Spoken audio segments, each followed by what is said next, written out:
Hello, my name is Shirley, and I'm one of the tour guides of you for today. Our task is to mainly introduce two artifacts about immigrants to Canada based on the time period of the novel Bride of New France. Let's go to room number 5. On the wall there are two drawings from the 17th century which reflects the experience of Laura's trip to New France. Once Laura wrote the letter to the King of France, she was asked to be sent to New France, which is now Quebec. She let her best friend Madeleine to go with her. However, because of the extreme conditions of the ship, Madeleine is seriously sick, where the quotation described as, "Madeleine is sick for most of the journey across the sea. After spending 18 days with the others, Laura and Madeleine are permitted to occupy a special room beside the sandbar, reserved for the dignitaries or the sick."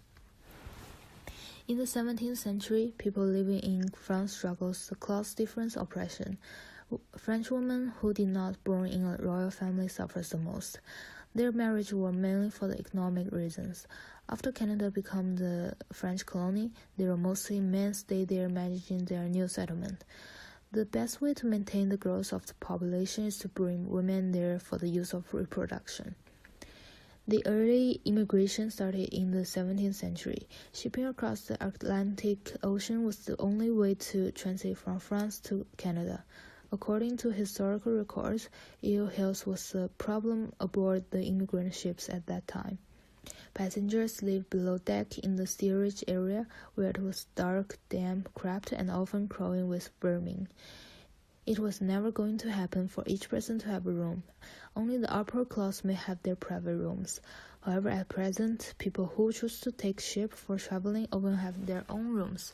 Since Madeleine was sick, they lived them in the patient room so that the sickness will not be spread. Comparing to the society we are living in right now, we can clearly see the difference that we have a developed health system, that the probability of disease spreading is really low. However, during that time period, due to the eager French immigrants enlarging their population, health problems were not taken into consideration, thus creates the high disease rate and discrimination. Ethnic suffered since resources are limited.